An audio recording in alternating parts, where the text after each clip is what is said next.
to look at is the hand of the angels who've been busy in the affairs of the world and looking at Russia, Britain and the Middle East. And yes, the reminder that last time we were looking at the Ukraine and how the Ukraine fitted in with Bible prophecy, how it was the beginnings of the Russian Empire sprang out from Ukraine, and therefore Russia has a very special feeling for Ukraine. That's where the birthplace of the nation took place, and that's where the Greek Orthodox religion became the Russian Orthodox Church. And then we looked at the problem of ISIS, which is still with us. But as I say, tonight we're going to take some broad sweeps, but we know the general picture to which the scriptures, and by way of reading we would have looked at Daniel, but we know these things so well. But we know that Daniel was able to interpret the King Nebuchadnezzar's dream, which was of this huge image which stood upon its feet in defiance of the kingdom of God and the things of Israel. And its destiny, not directly stated in Daniel chapter 2, but by fitting other passages together, we know its destiny was to stand against the nation of Israel, God's people, in defiance of their God. And it is upon the mountains of Israel that it will be destroyed by the little stone power, and God's kingdom will replace it and spread to the ends of the earth. Now, our interest in Nebuchadnezzar's image is not all the metals that went before, because we know those so well, but it is the feet. And the development of the feet, I believe, belongs to our age and couldn't have happened before our age because of the fact that it belongs to the latter days, and we're living in the latter days. And it needed Israel to come into existence for there a power to arise who will be in opposition to God's people, the nation of Israel. So as we well know, the various metals have gone through their time, and we're in the stage where the iron feet, clay and the toes are in their preparation. And the important thing in Daniel chapter 2 is what Daniel said to the king right at the beginning, that really what you saw, King Nebuchadnezzar, was what God's going to do in the latter days. And so we know that it is only in our day that we see the complete fulfilment of Nebuchadnezzar's image. It's only in our day that it stands upon its feet. And the characteristic of each of these metals was that they bore rule over the land of Israel. They were in opposition normally to the things of Israel, but at least they had control of the land of Israel. And we know that for 1900 years Israel hasn't been in their land, they have been scattered. And because they have now come back in 1948, established themselves as a nation in their own land, in God's land, that we can begin to have the rebuilding of the feet, because there is a nation there against which they can direct their hostility. And we can see there's plenty of motivation in the things that are happening in the world today to make them want to come and control Israel and take control of that land and the goods and the spoil that is in that region. But we know that their fate is preordained, as Daniel told the king that in those days of those kings, so it is when all these various elements of the image come together, and many kings banding together, that it's going to be consumed and broken and replaced by the kingdom of God. And brothers and sisters, that's our hope, isn't it, for that day to come when we can help our Lord Jesus to establish that time of peace and righteousness.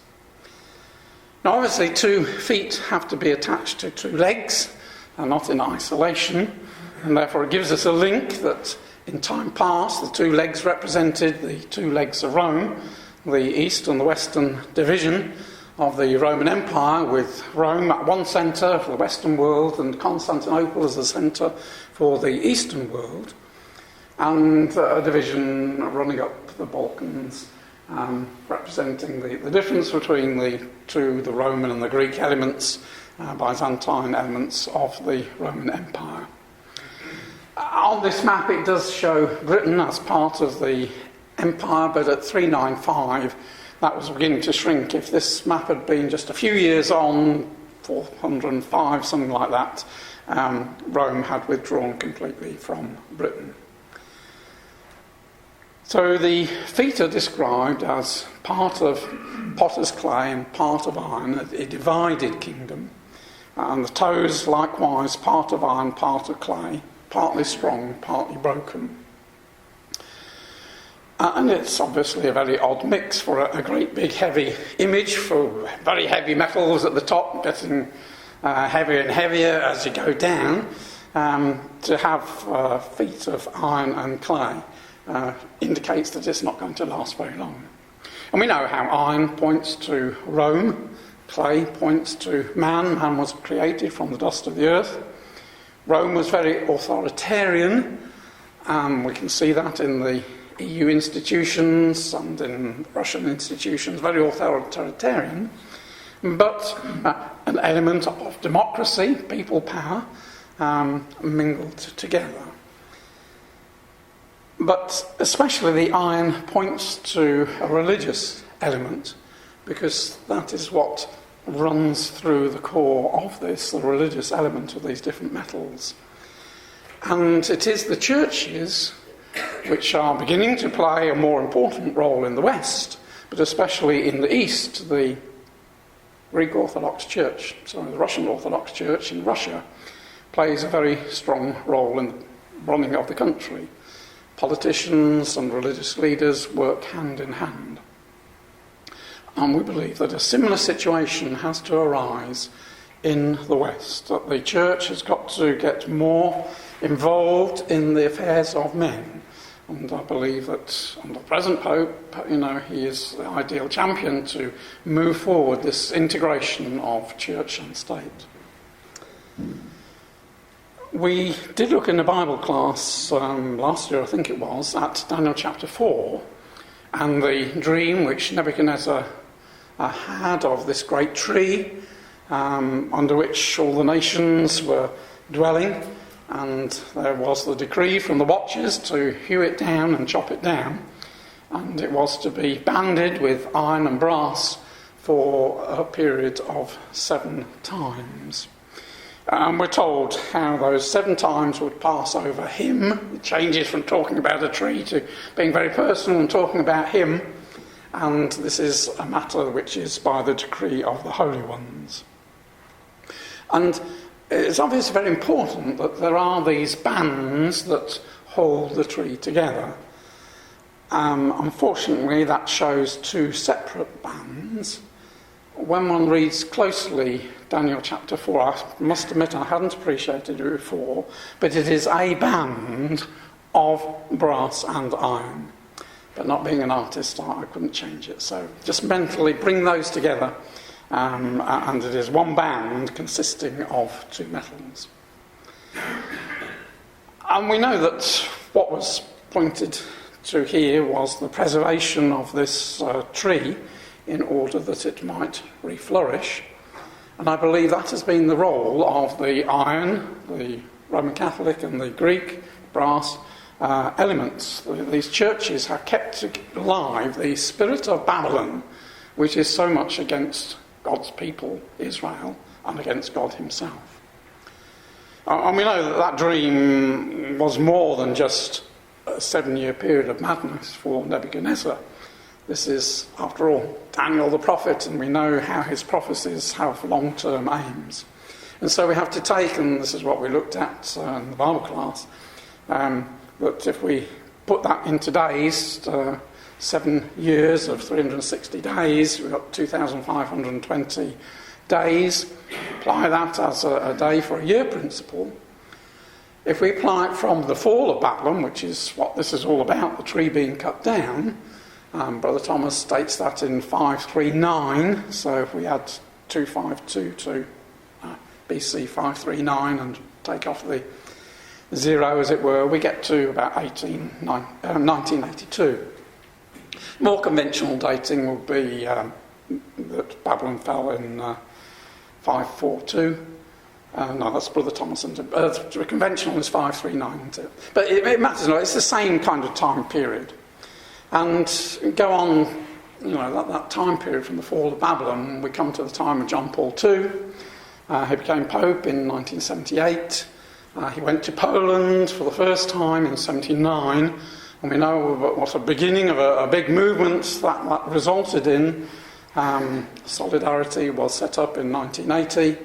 Ratzinger became the prefect of the Congregation of Faith, and nobody knew at that stage that he would eventually become a pope.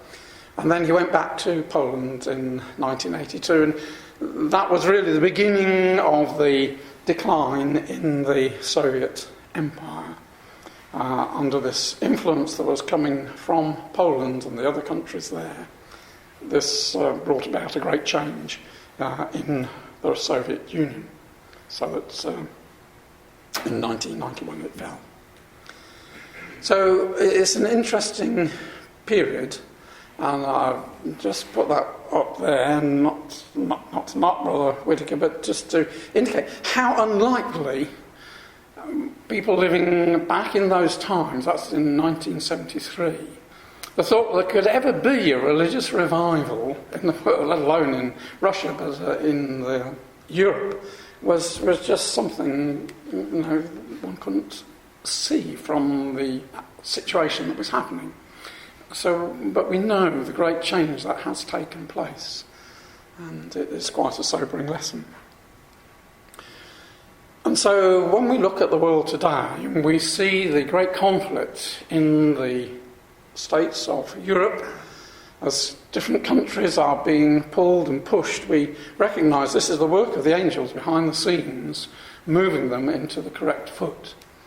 And countries, one would assume that if that ancient division line were extended northward, which seems quite a reasonable proposition, then countries like Ukraine, Romania and Bulgaria, Greece, Cyprus and Turkey all belong to the eastern leg, the Russian leg, rather than trying to associate themselves with the western leg. So we can see why there is such conflict in those regions. And Russia is very much wanting to reclaim that former territory of the Ukraine and Romania, Bulgaria, and of course there is the connection with Greece from the Orthodox religion. So there is a pull, and as I say, in wonderful ways, we're seeing this parting of the nations, as it were, the realignments necessary for the 2 feet to form. And so I would expect from Scripture that the map will end up something looking a bit like that. It's quite clear that the EU has advanced too far eastward while Russia, the Soviet, was weak and Russia was weak, recovering. Now there has to be the adjustment and the pushing back, and so we have a meeting point. And it's interesting that countries like Bulgaria and Romania still maintain strong links to Russia. They were part of the Soviet Empire. And we know that Turkey is eventually to fall to Russia because Russia has to be in control of Constantinople. So we have this interesting thought that religion is the binding power, the iron and the brass, that is holding things together. And there's an interesting quote from Forbes, which is not a religious paper or anything like that, but this observation: among the geopolitical confrontation between Putin's Russia and the US and its allies, little attention has been paid to the role played by religion, either as a shaper of Russian domestic politics or as a means of understanding Putin's international actions. The role of religion has long tended to get short shrift in the study of statecraft. Yet nowhere has it played a more prominent role, and perhaps nowhere has its importance been more unrecognised than in its role in supporting the Russian state and Russia's current place in world affairs.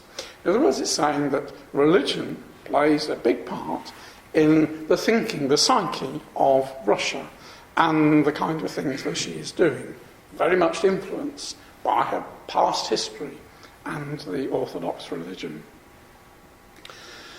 And at the end of last year, when Putin made his end-of-the-year speech, he again made reference to religion as his excuse, as it were, for going in and seizing Crimea. Christianity was a powerful spiritual unifying force that helped involve various tribes and tribal unions of the vast Eastern Slavic world in the creation of a Russian nation and a Russian state. It was thanks to this spiritual unity that our forefathers, for the first time and forevermore, saw themselves as a united nation. All of this allows us to say that Crimea and Sevastopol have invaluable civilizational and even sacral sacred importance for Russia, like the Temple Mount in Jerusalem for the followers of Islam and Judaism. So he's saying, Crimea to us is as important as the site of the temple is to the Jews, or the Dome of the Rock to Islam. So that was quite an interesting insight into his thinking. Now, we've seen the advancement of Russia back in 2008 into Georgia, to enclaves there, and that work is still going on. Only just about a month ago, there was just a little piece in the Telegraph saying how they had moved the marker stones and were enlarging the area that the Russians had control of, and there was still an ongoing creep, as it were, of Russian forces in Georgia to take more and more territory. And then last year we saw the taking of Crimea and parts of eastern Ukraine. At the same time, there was a movement of Russian troops into a slither of land which forms part of Moldova, Transylvania. And this past year, he has very much strengthened the port in Sevastopol, moving ships, military equipment, nuclear bombers, all sorts of equipment onto Crimea to make that a forward base. We also saw at the beginning of the year his agreement with Cyprus that the Russian ships could use the port facilities in Cyprus. And then just for the past 3 weeks, if that, we've seen his move into Syria. And we'll look at that in a bit more detail. So Russia is very active. She is also cooperates with Iran and has been with President Assad in Syria for many years. And so we can see stepping stones on her way down eventually to come and take Jerusalem. Russia is divided up into various 5, I think, military zones, and starting on Monday of this week there was a huge military movement. It's an annual thing that they have, military exercise, but so this involved 95,000 Russian troops alongside forces from the various Soviet states with tongue-twisting names, which I won't attempt. The war games include 170 fighter jets, 20 warships, and it spans a huge area and runs on September the 20th. So all the while, Russia is exercising her troops, making sure they're up to speed. But what is so interesting is his move into Syria. As I say, just been ongoing the past 3 weeks. If we just hone out a bit, Tartus is where their existing port facilities are. It's about 80 kilometres to the south, about 50 miles to the south of Latakia, where the present bases are being built. If we just go up there, that is, Latakia is the old Antioch, and Antioch was originally built by the Seleucids in the time of the Greek Empire as their western headquarters. And from Antioch was ruled this part, and from Seleucus, just near Babylon, was ruled the eastern part of the Seleucid part of the Greek Empire. And it is, at the moment, is in Turkey. Aleppo is the main city of the region, as Damascus is down in the south. Now, Assad's hometown and the area where the Alawites come from are these hills just to the southeast of Latakia, and Assad's hometown is there. So one can see that Russia has chosen this port area. Is a very good port. It goes way back to BC times as a port. It's the nearest spot to Cyprus across here. And we just put it up there. As well as using the port facilities there, they have taken over this airfield just to the south of Latakia and have been very busy increasing the size of the runways, putting up prefabricated buildings to house thousands of troops, put in air control, a portable air control station complete with anti-jamming mechanisms and that. And there has been a constant stream of weaponry and troops into this region. In Debka last Friday, it gave this map. The biggest nuclear submarine in the world, which is armed with 20 ICBMs, intercontinental ballistic missiles, bearing up to 200 nuclear warheads, is due to arrive today at the port at Latakia. The Russians wanted to overfly Bulgaria and Greece and Turkey in their supplying of troops there, but America put pressure on Bulgaria and Greece and they said no. Turkey hasn't even replied. So they've had to assemble the troops over here and fly them over the Caspian, across the top of Iran into Iraq and into Syria that way. And these planes are coming into Damascus, where there is a very big air runway and a military base for the big bombers. And down through the Bosphorus and around this way, a steady stream of ships with weaponry on them. Satellite pictures show the weaponry on the decks, hardly covered, disguised.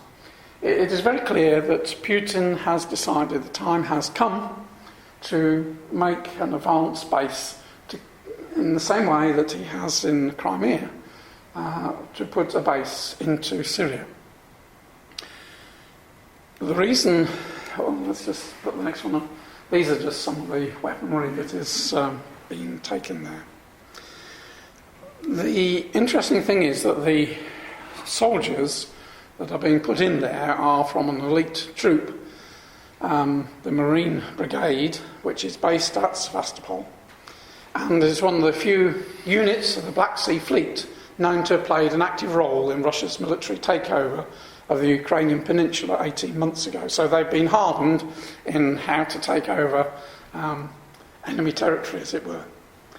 And so it says it's an intriguing choice that Russia has made, because it spent vast sums of money building up these troops in Crimea, and now it has moved them to this new zone outside Europe, one that gives the lie that sanctions and diplomatic isolation have forced the Kremlin into compromise.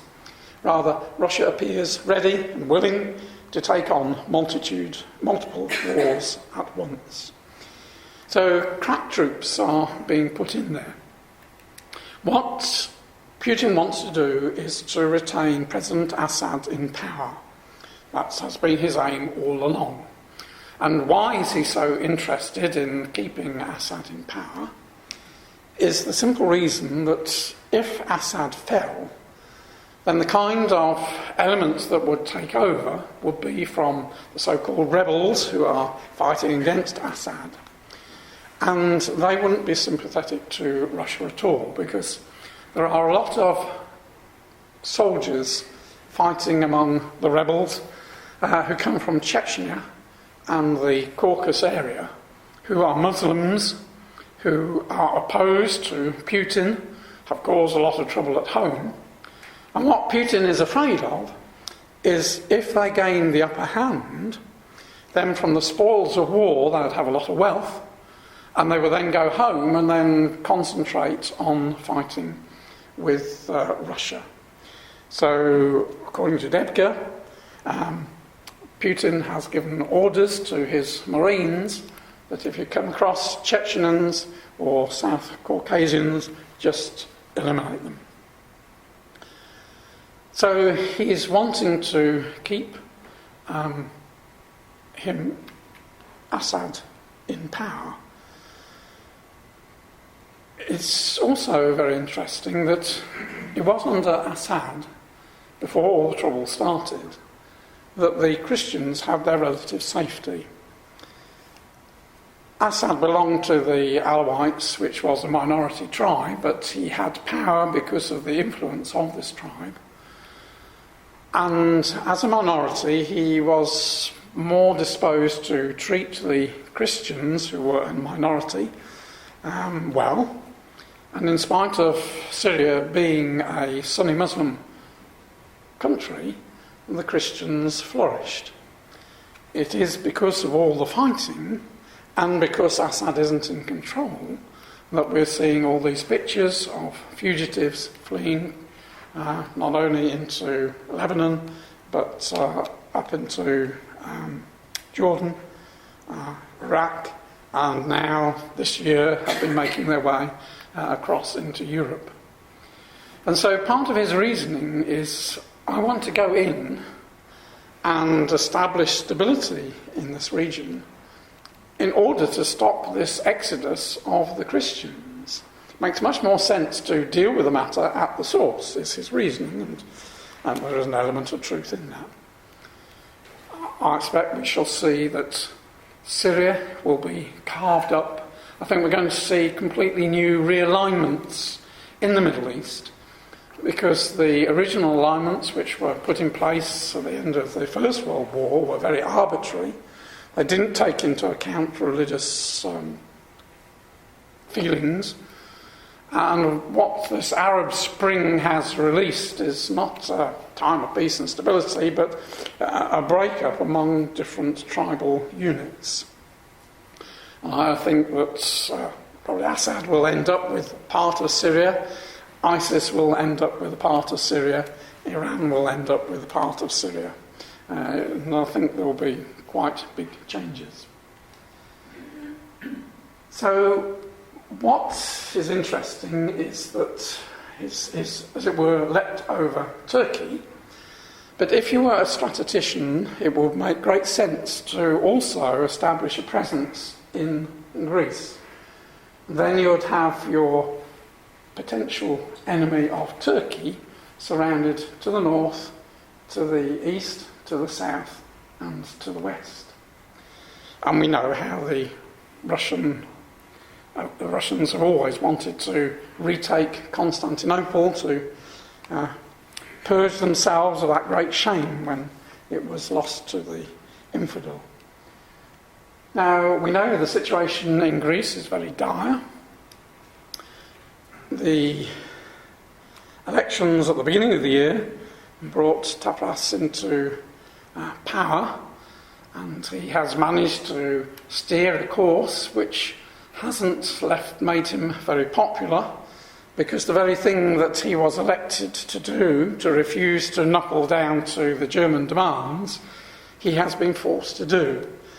And the only way that Greece is going to survive economically with support from the West is for them to take extreme austerity measures. And because this is the only way forward, he did resign, and there are elections on 20th of September. So on Sunday there will be elections. And it is thought that his party will lose power and probably will get a very messy situation in Greece. Even if there was a party that came to power and said, yes, we will fall in with the demands of the IMF and the EU, Greece probably wouldn't last very long. The situation is so dire. Its GDP, which is the income of the country, has shrunk by 25% since 2010. Nearly 26% of the workforce are unemployed, most of whom do not receive benefits. Wages are down 38%, pensions by 45%. Some 18% of the population cannot meet their food needs and 32% live below the poverty line. Since most of the bailout funds have gone to pay off the country's loans, almost nothing has been invested in economic recovery. And above all, Greece's debt mountain is now almost twice the country's annual economic output, 180% of GDP. In other words, if all the money that Greece generated in a year, it won't be enough to pay off the debts, the annual repayments on the debts. They're just in a hopeless position. The only way is to leave the EU to default on their debts and reimpose the drachma at a much more advantageous rate of exchange.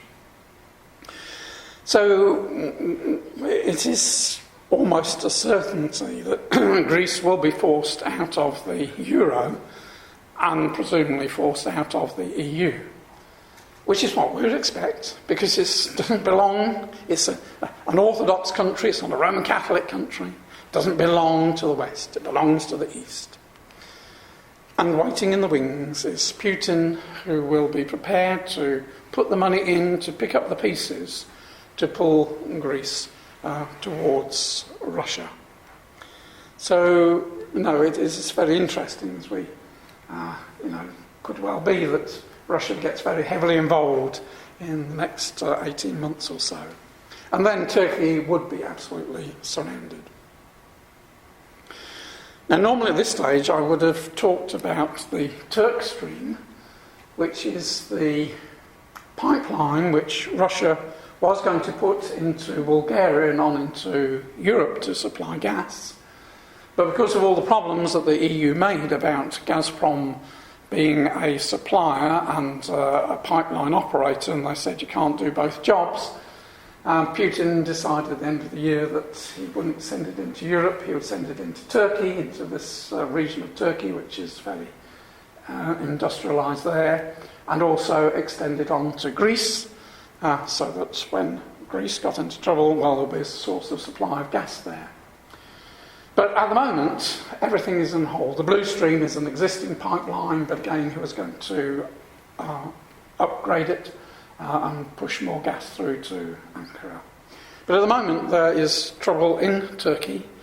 The elections in June went very badly wrong for the former Prime Minister Erdogan, and there is a hung parliament, and so they're going to have fresh elections in November. So until there is a government there that can make arrangements, nothing is happening. And it seems as if Putin has seized this opportunity while Turkey is preoccupied with its own internal politics to make this jump into Syria. These are cartoons that you've probably seen in Christadelphian. We know that that was the step he has made. He wanted Crimea, he has moved into Crimea. His next stage is to move forward into Turkey and to take Turkey on his way south to the Holy Land and down into Egypt, with opposition from the southern states. So I just now want to just go and have a very brief look at Britain. As you can see, they don't always see eye to eye. And Cameron has told her bluntly that I could walk away from the EU, and she has told him we all hate and isolate you. So Not a very good rapport between the two. And this is so characteristic of Britain and the EU. Now, one of the interesting outcomes of the Labour elections on Sunday is that Jeremy Corbyn is far less enthusiastic for the things of Europe than his defeated rivals. So maybe one can see the angelic hand that Labour are going to become, as far as this country is. It would appear a party of not much influence, which will allow Cameron to proceed with what he wants to do. But interestingly, with such a leader, Cameron, who's got such a small majority in Parliament, may be helped and supported. Interesting to see how things work out. So there is planned the referendum probably next year by 2017 at the latest. Now the question on the referendum was going to be, should Britain remain a member of the European Union? Tick or put your cross, yes or no. But the Electoral Commission had a look at this and they decided that that was biased, because people are far more likely to say yes than no, because, well, we like to say yes, don't we, if we can. And so it has been changed. It's going through Parliament at the moment, but the government is supporting this change. So the wording will be, should Britain leave the European Union, and you put your cross against leave or stay, which they feel is a much more balanced thing. Now, one of the interesting things is, one of the elements that can influence the voting for this are the Commonwealth member people who live in Britain. Many of them have become naturalised. We know what a problem when Britain joined the EEC, wasn't it, in those days? Because it meant, because of high tariffs, food couldn't come from the Commonwealth countries, and there was a great upset among the Commonwealth people that Britain had turned her back on them, and indeed she had, and we have suffered for that. But Commonwealth people will be very glad for Britain to get out of the EU and go back to supporting the Commonwealth. And Cameron, on his last tour last week when he was in Asia, said, Britain, this is what we've got to do. We've got to build up our trade with the Commonwealth and other world countries. So the people from the Commonwealth represent about 6% of the population, which in a close vote could be quite an important element that pushes to a leave situation. Obviously, we leave this in the hands of the angels. It's so exciting to see that what we've talked about for a long time, becoming almost a reality before our eyes. And the other thing, of course, which isn't helping at the moment, is the flood of migrants to this country. And for the first time in the opinion polls, the one at the beginning of September, for the first time had a majority of people saying they wanted to leave. It was very narrow, it was 51% to 49%, but that's the first time more people in the polls have said they want to leave.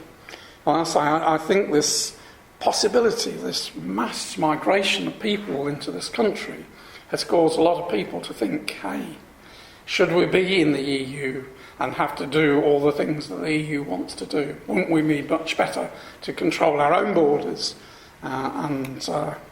Again, perhaps the hand of the angels are using these things to influence the population of this country. Right, I'll just go back to the Middle East. In the end of Daniel chapter 11, when it tells about the king of the north coming down, one of the elements is that the king of the north wants the land of Egypt and talks about having power over the treasures of gold and of silver and over all the precious things of Egypt. So there's gold mentioned and precious things. Well, we talked about the gold in the past. Egypt has had gold mining for about 3,000 years. And in 1995, they started reopening a gold mine, and the Ferro Gold Company was taken over by Centamin, an Australian company, in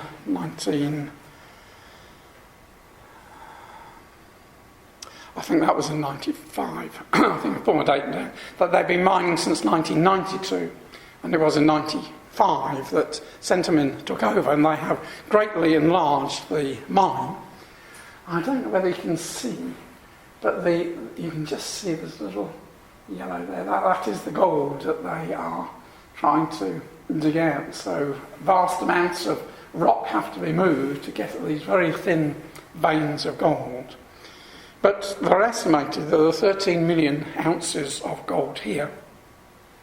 Now, gold prices have been dropping, rather strangely, but they have. It's now about £700 an ounce. So if you multiply 13 million by 700, it's a big sum of money. Obviously, you've got the cost of getting it out, but it is quite profitable. So gold is something that Russia really desires. A lot of her money has been invested in gold bullion, and she has been buying up gold all around the world. So you can see what an attraction it will be to take over a country which has its own gold mines. So gold, yes. Precious things. Well, obviously from century to century what is termed precious varies, doesn't it? Today what is accounted precious is energy, isn't it? Gas and oil. And I'm probably all aware that just last month a vast gas discovery was made by an Italian firm just 120 miles off the coast, and it is described as so big that it is even bigger than the Israel's Leviathan field. So suddenly for Egypt, here is a source of potential wealth. She has a desperate need for energy. She has a very large population, growing population. Her population's 10 times that of Israel. So whereas Israel can look at Leviathan and say, well, we only want a small part of it and the rest we can export, as far as the hugeness of this source is concerned, it is thought that it will nearly all be used by the Egyptian market itself. Because this did raise some consternation among the Israelis, because the Israeli government has been dragging its heels and hasn't given permission until just very recently for the Leviathan site to be developed, because they were worried. There was voices in Israel saying that the government won't be making as much money out of it as they could. We're selling it too cheaply, as it were. Well, when Netanyahu came back into power, and that wasn't until May time, this was one of the things that he pressurised his government. Look, we've got to get moving on Leviathan, and they came to an agreement with the owners on prices. But one of the things was they were going to sell that gas, and gas from Tamar, to the Egyptians, because the Egyptians were so short of gas. And so what is being discussed at the moment is, well, are the Egyptians going to want our Israeli gas after all? Have we really boobed and left it too late? Well, the general feeling is that the demand in Egypt is so great that Egypt will still want Israeli gas. She has long-term contracts to export gas. Years ago, she was a gas exporter. And she hasn't been able to fulfil her contracts because they've needed the gas at home. So the concept is, and the concept was originally, that the gas that Israel supplied to Egypt would be then sold onwards to other nations. Seems all a bit mad, but that was the idea. So the elections in Israel took place on March the 17th. It wasn't until May the 6th that they actually managed to form a government. It's always very difficult with all the different factions. There's 120 seats to be distributed, and in order to get a majority, no one party is ever big enough, so you have to make coalitions. And against all the odds, just exactly as with the British elections, Conservatives have been written off, but they gained seats. So in Israel, Likud, which I think had about 24, 26 seats, was thought would go down to 20 seats, actually got 30 seats. And so he was able to, with great difficulty, form a coalition by bringing together the religious parties. So as you go down this side, they become more and more extremist. So Jewish Home gave him 8 seats. Shash gave him another 7. They're Orthodox. United Torah another 6. And then he made an alliance with the centre-right party, the Kalanu. And that then gave him his 61 seats. So exactly like Cameron has just got a wafer-thin majority. But what is so interesting to us as Bible students is the makeup of those parties that have come together. And they're all against handing over territory to the Palestinians. His own party says, well, we can't have Palestinian states, there is nobody we can deal with. That's too divided. The Kalanu have a very hard line on security issues, so they're not going to give away territory to the Palestinians. The Jewish Home just totally opposed to any Palestinian state. Shash, a bit like Likud, well, there's nobody we can negotiate with, so there's no possibility on the horizon of there being a Palestinian state. Of course, the United Torah, very extreme party, the land was given by God to the Jews, so we're not going to give it away. So that has given us, for the first time, a religious leaning government. And we've seen over the years the transition of the state of Israel from being a secular state to being more and more religious. As we get closer and closer to the coming of the Messiah, there are the right elements coming forward. But there is an element who will be willing and ready to submit to the Messiah in their time of trouble. So, although Obama has been pushing for a Palestinian state, although the Pope has been pushing for a Palestinian state, there really isn't any expectation that that will succeed. And interestingly, the Pope, when he went and visited Israel last year, he was very much sided with the Palestinians, and that feeling has continued.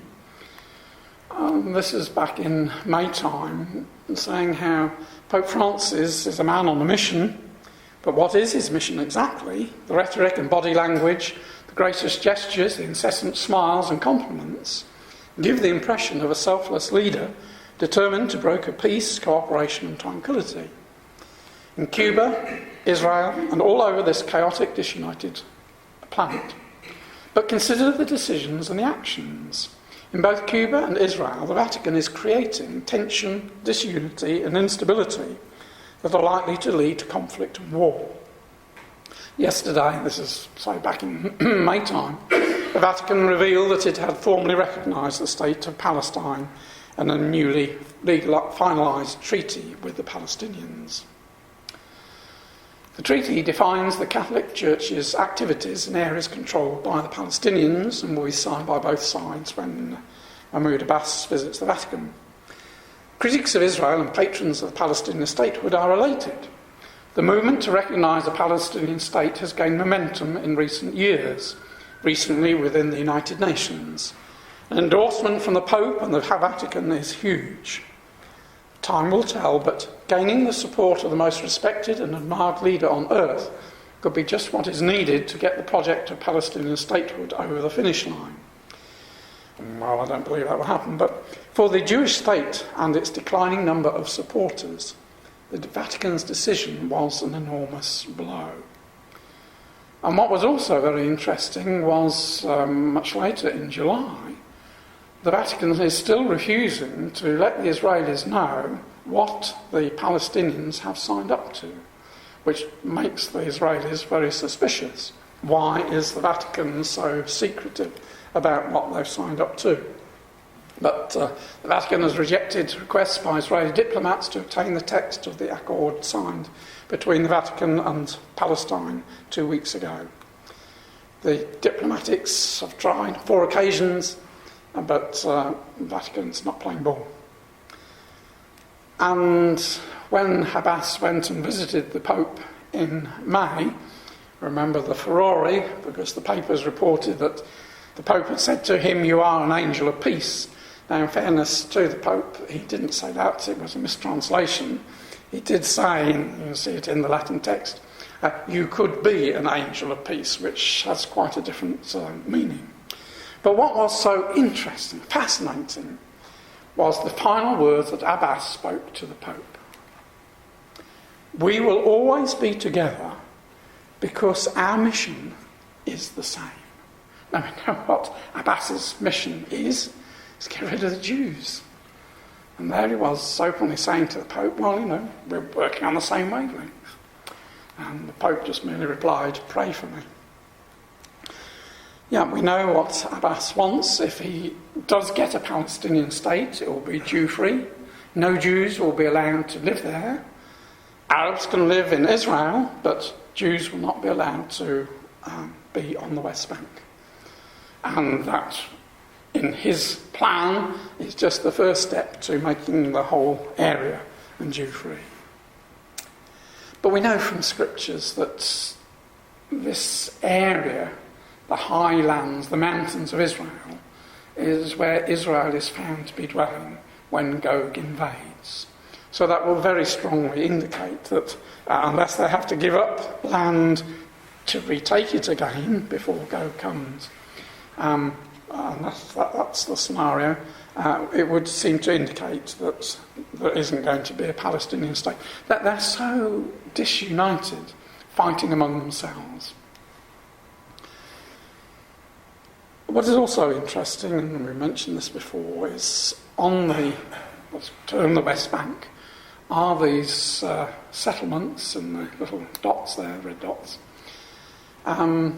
This is where many of the religious people live, very simple lives, studying Torah, teaching it to their children, so that in the strongest of the groups, by the age of 15, children can recite the whole of the Old Testament off by heart. Puts us to shame. But it would seem that the angels are preparing a people here who will be responsive when Christ comes. And so, brothers and sisters, time has more than gone. What we have to recognise is that time is short. We know Gog has to come down and invade the land. But as I say every time, we know that that lies way after the Lord Jesus has come. The first event, as far as we're concerned, is the return of the Master and the judgment seat. And the larger work will take place, bringing about a reformation. And then finally, because of what is happening in Israel, it will be the last straw to the nations. They will come down to destroy Israel from being a nation, as the other metals have done in their day and generation. And so what we have to recognise is that one day we've got to walk away from everything. Our lives are going to come to a total end, and all our possessions are just going to be of no value in that day. Even our families and our brothers and sisters and all our possessions are just going to be taken away, and we will go to the judgment seat just with what we've got in our minds, because that is what we're judged on, isn't it? How much we have let our minds absorb the Word of God. And we're responsible for what goes in as we are responsible for what comes out. And so it behoves us to look carefully at our lives and ensure as best we can. It's an easy matter, I know. But the signs are so abounding that our Master is at hand that we must make every effort to try and be ready for that day when he comes. Thank you.